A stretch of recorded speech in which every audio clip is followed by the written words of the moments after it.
So in this question, it is given, find the number of roots of the equation cos to the power 8x minus sin to the power 8x equals 1 in the interval 0 to 2 pi.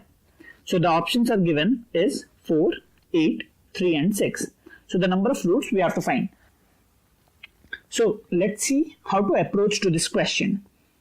Alright, so we are given cos to the power 8x minus sin to the power 8x equals 1.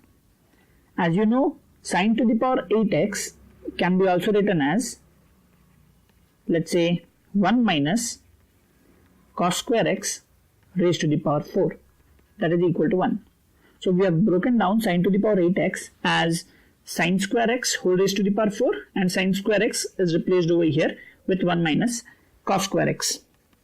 So now if we expand this using the formula a minus b raised to the power 4, what do we obtain?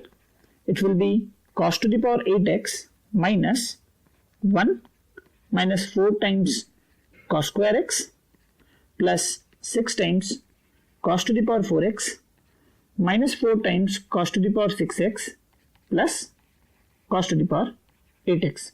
So this is the expansion, this is equal to 1. So this is the expansion of 1 minus cos square x raised to the power 4.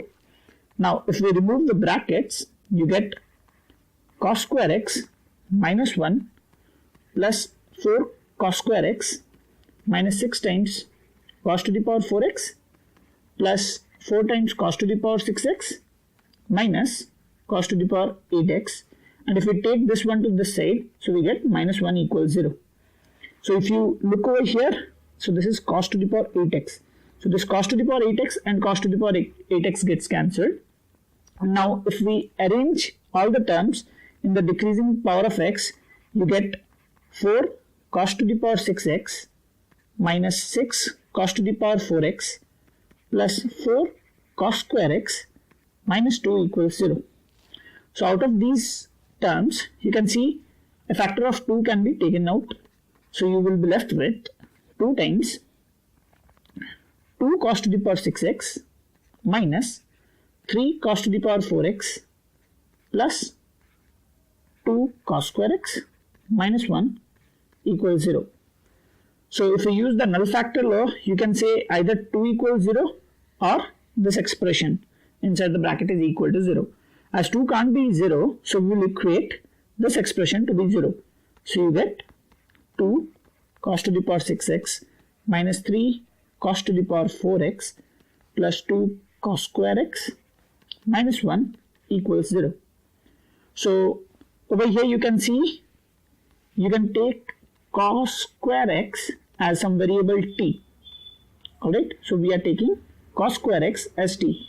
So our equation gets reduced to 2t cube minus 3t square plus 2t minus 1 equals 0.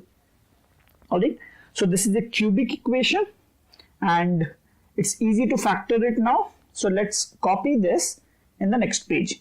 So you have 2t cube minus 3t square plus 2t minus 1 equals 0. So if we try factorizing, you get, we can split it as 2t cube minus 2t square minus t square plus t and again plus t minus 1 equals 0. Now from these two terms you can take 2t square common, from this you can take minus t common, and from this you can take 1 common. So what you will be left with, so taking 2t square common, you are left with t minus 1 minus, if I take t common, you are left with t minus 1, and here we take 1, that is t minus 1 equals 0. So you end up getting 2t square minus t plus 1 times t minus 1 equals 0. So again you can apply the null factor law. You can consider this as a and this as b. So either of this two has to be 0 such that the product will be equal to 0. So let's try doing the first part, that is a equals 0. So 2t square minus t plus 1 equals 0. So before finding the roots for it, let's calculate the discriminant. That will be equal to minus 1 square minus 4 times 2 times 1. So we are using, if we consider 2 as your A, T as your B, and 1 as your C for a quadratic, you say we are calculating the discriminant, that is B square minus 4AC. So you get this as 1 minus 8, that is minus 7, less than 0.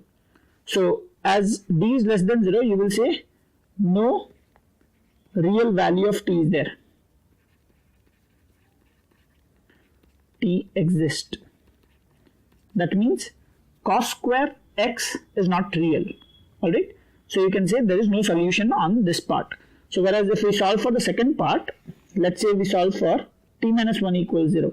So t minus 1 equals 0 implies t will be equal to 1. And we have substituted t was nothing but cos square x. So we can say cos square x equals 1.